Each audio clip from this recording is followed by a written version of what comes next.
कृष्णा। आज बड़ा ही विशेष दिन है। आज दीपावली का उत्सव है और हर व्यक्ति तैयारियों में लगा होगा महालक्ष्मी की पूजा करने के लिए। हर व्यक्ति महालक्ष्मी को प्रसन्न करना चाहता है, उनकी कृपा प्राप्त करना चाहता है। और मैं आशा करती हूँ उनमें से आप भी एक होंगे, हम भी एक हैं। अगर आप किसी को प्रश्न करना चाहते हो, अगर किसी को कृपा प्राप्त करना चाहते हो, किसी का आशीर्वाद लेना चाहते हो, तो आपको ये जानना होगा कि हम उस व्यक्ति को कैसे प्रश्न कर सकते हैं, तब हम उनका कृपा प्राप्त कर सकते हैं। तो puja is not equal to our satisfaction. पूजा हम अपने सेटिस्फैक्शन के लिए नहीं करते। पूजा हम करते हैं टू प्लीज दैम। हम उनको खुश करने के लिए पूजा करते हैं। तो अगर हम महालक्ष्मी की पूजा करते हैं, तो कैसे माँ लक्ष्मी की पूजा करें, उनका क्या भाव था जब माता लक्ष्मी प्रकट हुई, और वो क्या चाहती हैं, सबसे इम्पोर्टेंट ये जानना है।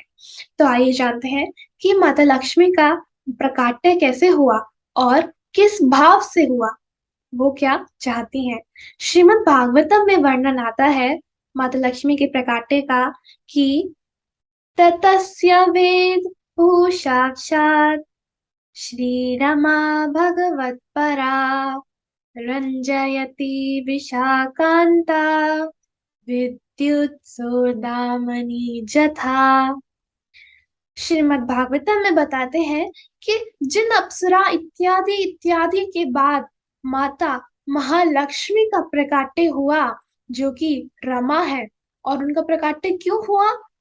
भगवत परा, भगवान को प्रश्न करने के लिए। इसीलिए उनका नाम क्या पड़ा? रमा पड़ा। रमा अर्थात जो रमन कराए, जो आनंद प्रदान करे नारायण को। और जिन लोगों ने देखा कि वो भगवान की प्रिय है, तो उन्होंने उनको उसी रूप में वंदना किया कि ये नारायण को प्रसन्न करेंगे। भगवान की प्रिया की दृष्टि से देखा, इसलिए हम इनकी पूजा करेंगे। तो उन पर आशीर्वाद बरसाते हुए माँ लक्ष्मी आगे बढ़ी नारायण के पास। तो इससे हमें यह पता चलता है कि लक्ष्मी जी नारायण को प्रसन्न करना चाहती हैं। और जब वो देखती हैं कि हम नारायण की सेवा कर रहे हैं, तो लक्ष्मी माता प्रसन्न हो जाती हैं, क्योंकि वो क्या चाहती है? नारायण को प्रसन्न करना चाहती हैं। और श्रीमद् भागवतम में भी वर्णन है, जब गोपियां गोपी गीत गाती हैं, तो उसके फर्स्ट स्टैंजा में ही गोपियां क्या बोलती हैं कि लक्ष्मी जी हमेशा भगवान हरि के पीछे पीछे पीछे पीछे रहती हैं। गोपियां क्या बोलती हैं? जयति तदिकम जन्मना व्रजा शयत इंद्रिया शाश्वतत्रहि।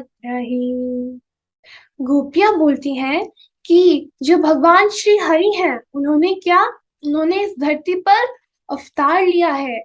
वो इस धरती पर आए हैं, धराधाम पर आए हैं। तो इससे क्या है, वो उन्होंने इसको महान बना दिया है, क्योंकि माता लक्ष्मी भी उनके साथ साथ आई हैं।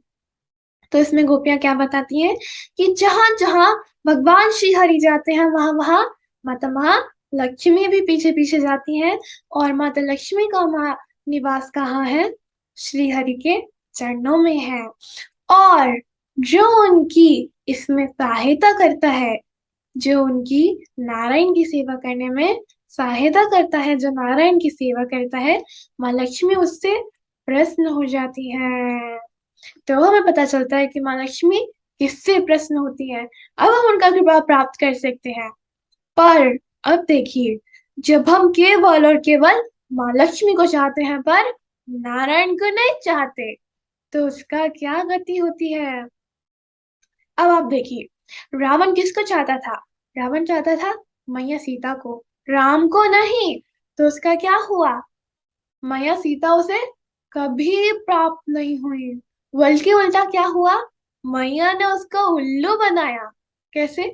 छाया सीता थी वो तो। और फिर बाद में क्या हुआ? रावण का भगवान ने विनाश कर दिया। तो सिमिलरली, जब हम माँ लक्ष्मी को चाहते हैं पर नारायण को नहीं चाहते, तब क्या होता है? तब महालक्ष्मी उल्लू पर बैठकर आती है और उस व्यक्ति का उल्लू बना देती हैं। पर जब हम नारायण की सेवा करते हैं तो माँ लक्ष्मी पद्म आसन पर विराजित होती हैं। पद्माय पद्मलाय शुभा। जब भक्त लोग माता लक्ष्मी को प्रणाम करते हैं, जब उनकी वंदना करते हैं तो क्या बोलते हैं? ओम विष्णु रूपस्य भजराशि पद्मा पद्मलाय शुभा शाश्वत पाई माम देवी महालक्ष्मी नमोस्तुते। ऐसे करके हम महालक्ष्मी को वंदना करते हैं। क्या बोलते हैं? जो कि पद्मासन पर विराजित होकर नारायण के साथ आती हैं। तो यानी कि जब हम नारायण की सेवा करेंगे, जब हम भगवान श्री हरि की सेवा करेंगे, तो लक्ष्मी जी अब हमारे ऊपर अपनी कृपा बरसाएंगी।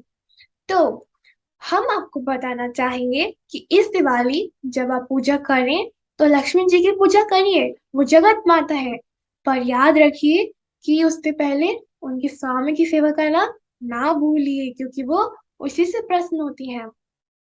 तो कभी आप लक्ष्मी माता की पूजा अकेले ना कीजिए, पर जब आप पूजा करें तो लक्ष्मी नारायण की पूजा कीजिए, साथ में पूजा कीजिए।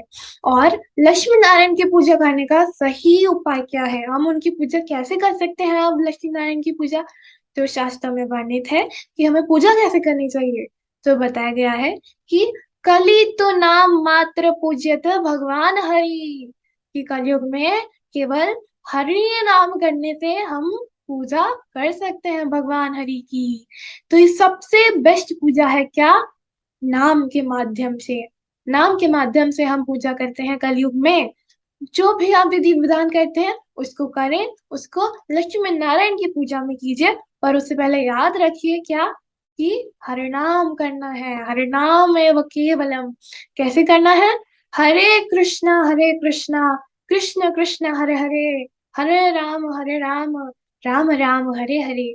आप इस मंत्र का जाप कीजिए और माता लक्ष्मी को अपने घर में बुलाइए नारायण के साथ, जिससे कि वो पद्मासन पर विराजित होकर आए, न कि उल्लू पर बैठकर आए और आपका उल्लू बना जाए। अब माता लक्ष्मी क्योंकि तभी आती हैं जब हम उनके स्वामी को बुलाते हैं। माता लक्ष्मी हमेशा अपने स्वामी के साथ आती हैं। जैसे Srila Prabhupada ji, founder acharya of International Society for Krishna Consciousness, जब उनको स्टैब्लिश करना था, जब वो अमेरिका गए तो उनके पास केवल और केवल 40 रुपीज थे, ओनली 40 रुपीज। और अब शिला प्रभुपाद जी अमेरिका गए, किस लिए गए? नारायण की सेवा करने के लिए। किस लिए गए? नारायण की सेवा करने के लिए, भगवान नाम का प्रचार करने के लिए। तो लक्ष्मी जी उनके साथ साथ पीछे चल दी। और अब हम देख सकते हैं कि कितने सारे टेम्पल्स हैं, वैदिक स्कूल्स हैं, गौशाला है, कितना कितना सारा प्रचार हो रहा है। तो हम इससे देख सकते हैं कि जब आप भगवान श्री हरि की सेवा करते हो तो लक्ष्मी जी आप पर कृपा करती हैं।